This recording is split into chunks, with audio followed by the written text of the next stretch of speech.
নমস্কাৰ এই মুহূৰ্তত আহি পৰিছে সন্ধিয়াৰ কেইবাটাও গুৰুত্বপূৰ্ণ খবৰ আৰু এনে ধৰণৰ খবৰসমূহ নিতৌ চাবৰ কাৰণে চেনেলটো সাবস্ক্ৰাইব কৰি ভিডিঅ'টোত এটা লাইক কৰি দিব এই মুহূৰ্তত জনাই আছো এটা ব্ৰেকিং নিউজ ৱাশ্বিংটনত দুই ইজৰাইলী দূতাবাসৰ কৰ্মীক গুলিয়াই হত্যা কৰা হৈছে ৱাশ্বিংটনৰ ইহুদী সংগ্ৰহালয়ৰ সন্মুখত ইজৰাইলৰ দূতাবাসৰ দুজন কৰ্মচাৰীক গুলিয়াই হত্যা কৰা হৈছে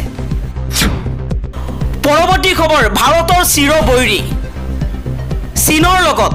আফগানিস্তান আৰু পাকিস্তানৰ ত্ৰিপাক্ষিক বৈঠক চীনৰ বেইজিঙত অনুষ্ঠিত হৈছে চীন আফগানিস্তান আৰু পাকিস্তানৰ ত্ৰিপাক্ষিক বৈঠক তিনিও দেশৰ বিদেশ মন্ত্ৰীয়ে অংশগ্ৰহণ কৰিছে এই বৈঠকত পাকিস্তান আৰু আফগানিস্তানৰ দুয়ো দেশৰ শীঘ্ৰেই ৰাষ্ট্ৰদূত প্ৰেৰণ কৰাৰ সিদ্ধান্ত আফগানিস্তানৰ হৈতে কিছুদিন পূৰ্বে ভাৰতে মুকলি কৰিছিল বাণিজ্যিক পথ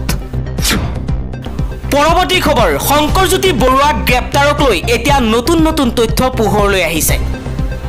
শংকৰজ্যোতি বৰুৱাৰ গ্ৰেপ্তাৰৰ প্ৰসংগত বিস্ফোৰক স্বীকাৰোক্তি তনু চাহিয়ে কৈছে মই শংকৰদাৰ বিৰুদ্ধে একো কোৱা নাছিল শংকৰদাৰ বিৰুদ্ধে আমি কোনো এফআইআৰ দিয়া নাছিল আশ্চৰ্যজনকভাৱে তনু চাহিৰ এজাহাৰত নাই শংকৰজ্যোতি বৰুৱাৰ নাম এজাহাৰত শংকৰৰ নাম নথকাকৈ কেনেদৰে আৰক্ষীয়ে গ্ৰেপ্তাৰ কৰিলে কিন্তু ৰব এতিয়াও বহু কথা আপোনাৰ জানিবলগীয়া আছে ক্ষমা বিচাৰিলেও তেওঁক ৰেহাই দিয়া নহব বুলি মন্তব্য কৰিছে শৃংখল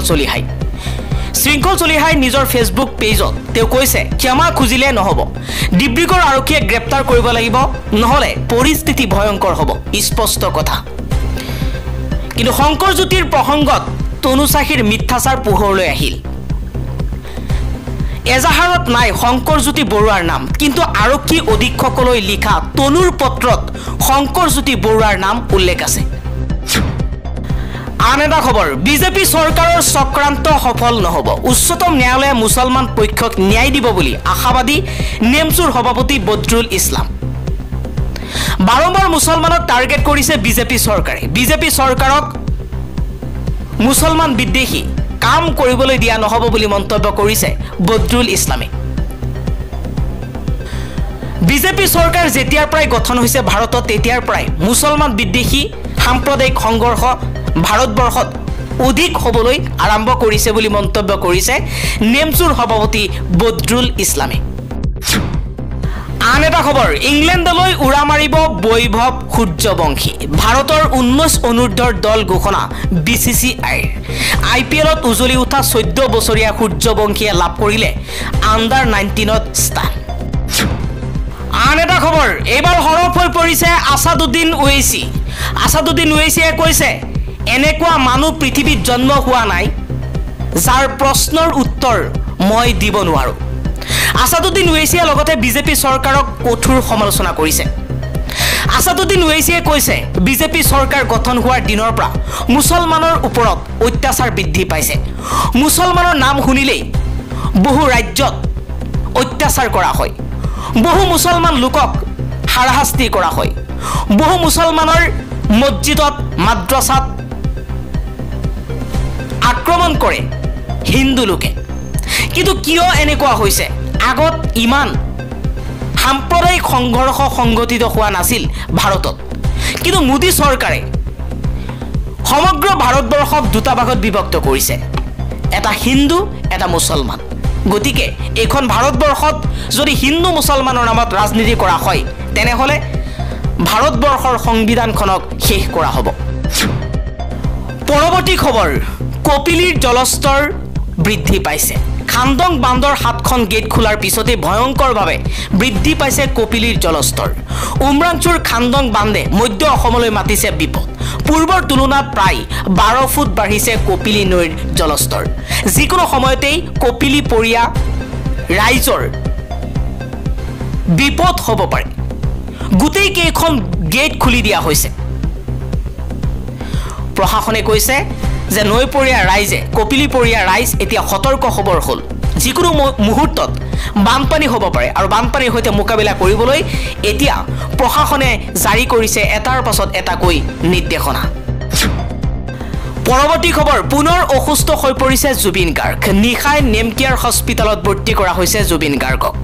জুবিন গাৰ্গৰ সুস্বাস্থ্য কামনা কৰিছো যাতে তেওঁ অতি সোনকালে পুনৰ অসমৰ জনতাৰ আগত আহিব পাৰে আৰু মধুৰ কণ্ঠৰে জনতাক মুগ্ধ কৰিব পাৰে আন এটা খবৰ অপাৰেশ্যন সিন্দুৰৰ সন্দৰ্ভত অৱগত কৰিবলৈ জাপানত উপস্থিত ভাৰতৰ সৰ্বদলীয় প্ৰতিনিধি দল সাংসদ সঞ্জয় কুমাৰ যাৰ নেতৃত্বত টকিঅ'ত উপস্থিত হৈছে দলটোৱে অসমৰ সাংসদ প্ৰধান বৰুৱাও অন্তৰ্ভুক্ত আছে এই দলত পৰৱৰ্তী খবৰ পুনৰ ভাৰতৰ ওপৰত চকু ৰঙা চীনৰ অৰুণাচল প্ৰদেশৰ বিভিন্ন স্থানৰ নাম সলনি কৰি পুনৰ বিবাদৰ সৃষ্টি কৰিছে ৰঙা চীনে চীনে অৰুণাচল প্ৰদেশৰ বিভিন্ন স্থানৰ নাম সলনি কৰি পুনৰ উত্তেজনা সৃষ্টি কৰিছে চীনে তৃতীয় বছৰৰ বাবে এনে প্ৰৰোচনামূলক কাৰ্য চলাইছে যিটো ভাৰত আৰু পাকিস্তানৰ মাজত শেহতীয়া সংঘাতৰ পৰিপ্ৰেক্ষিতত অধিক গুৰুত্বপূৰ্ণ হৈ পৰিছে পেহেলগামৰ সন্ত্ৰাসবাদী আক্ৰমণ আৰু অপাৰেশ্যন সিন্দুৰৰ পিছত দুয়োখন দেশৰ মাজত উত্তেজনা তুংগত উঠিছে চীনে অৰুণাচল প্ৰদেশক জাংনান বুলি দাবী কৰিছে পৰৱৰ্তী খবৰ চীনৰ মধ্যস্থতা তালিবানৰ সৈতে পুনৰ মিলিন সন্ত্ৰাসবাদ সমৰ্থনকাৰী দেশ আফগানিস্তানলৈ চিপিইচি সম্প্ৰসাৰণৰ প্ৰতিশ্ৰুতি ভাৰতৰ বৈদেশিক পৰিক্ৰমা মন্ত্ৰী এছ জয়শংকৰৰ সৈতে ফোন কলৰ পিছত তালিবানৰ বৈদেশিক মন্ত্ৰী মাওলাৱী আমিৰ খান মুত্তাকিয়ে বেইজিঙলৈ যায় আৰু চীনৰ বৈদেশিক মন্ত্ৰী ৱাং ইৰ সৈতে ত্ৰিপাক্ষিক বৈঠকত অংশগ্ৰহণ কৰিছে এই বৈঠকত পাকিস্তানৰ বৈদেশিক মন্ত্ৰী ইছাক দাৰু উপস্থিত আছিল বুধবাৰে অনুষ্ঠিত এই বৈঠকত চীন পাকিস্তান আৰু আফগানিস্তানৰ তালিবান শাসনে অঞ্চলটোত বহি শক্তিৰ হস্তক্ষেপৰ বিৰুদ্ধে সজাগ থাকিবলৈ সন্মত হয় য'ত ভাৰতকো লক্ষ্য কৰা হৈছিল বুলি জানিব পৰা গৈছে এই বৈঠকৰ কিছুদিন আগতে নতুন দিল্লীয়ে তালিবানৰ সৈতে মন্ত্ৰী পৰ্যায়ত যোগাযোগ স্থাপন কৰিছিল পৰৱৰ্তী খবৰ বিশ্বৰ আটাইতকৈ দ্ৰুততম ক্ষেপণাস্ত্ৰ নিৰ্মাণ কৰিলে ৰাছিয়াই মাত্ৰ 5 মিনিটত কাশ্মীৰৰ পৰা কন্যাকুমাৰীত ধ্বংস কৰিব পাৰে পৃথিৱীখন দ্ৰুতগতিত সলনি হৈছে য'ত আধুনিক অস্ত্ৰই গুৰুত্বপূৰ্ণ ভূমিকা পালন কৰিছে যোৱা 3 বছৰে ৰাছিয়া আৰু ইউক্ৰেইনৰ মাজত যুদ্ধ চলি আছে এনে সময়তে ইজৰাইলে হামাছৰ সন্ত্ৰাসবাদীক নিৰ্মূল কৰিবলৈও অতি শক্তিশালী ক্ষেপণাস্ত্ৰ ব্যৱহাৰ কৰি আছে এনে পৰিস্থিতিত আধুনিক যুদ্ধত ক্ষেপণাস্ত্ৰৰ গতি সঠিকতা আৰু ধ্বংসাত্মক শক্তি দেশখনৰ প্ৰতিৰক্ষা কৌশলৰ ভিত্তি হৈ পৰিছে এনে পৰিস্থিতিত বিশ্বৰ আটাইতকৈ দ্ৰুততম ক্ষেপণাস্ত্ৰৰ খিতাপ ৰাছিয়াৰ এভাংগাৰ্ড হাইপাৰসনিক গ্লাইড বাহনলৈ যায় যাৰ গতি আৰু কাৰিকৰী ক্ষমতাই বিশ্ব ৰেংকিঙৰ শীৰ্ষত স্থান লাভ কৰিছে এই ক্ষেপণাস্ত্ৰৰ শক্তি আৰু বৈশিষ্ট্যসমূহ সহজ ভাষাত আমি জানি ল'ব লাগে এভাংগাৰ্ড হাইপাৰসনিক গ্লাইড ভেহিকল হৈছে বিশ্বৰ আটাইতকৈ দ্ৰুততম ক্ষেপণাস্ত্ৰ এই ক্ষেপণাস্ত্ৰই মেক 27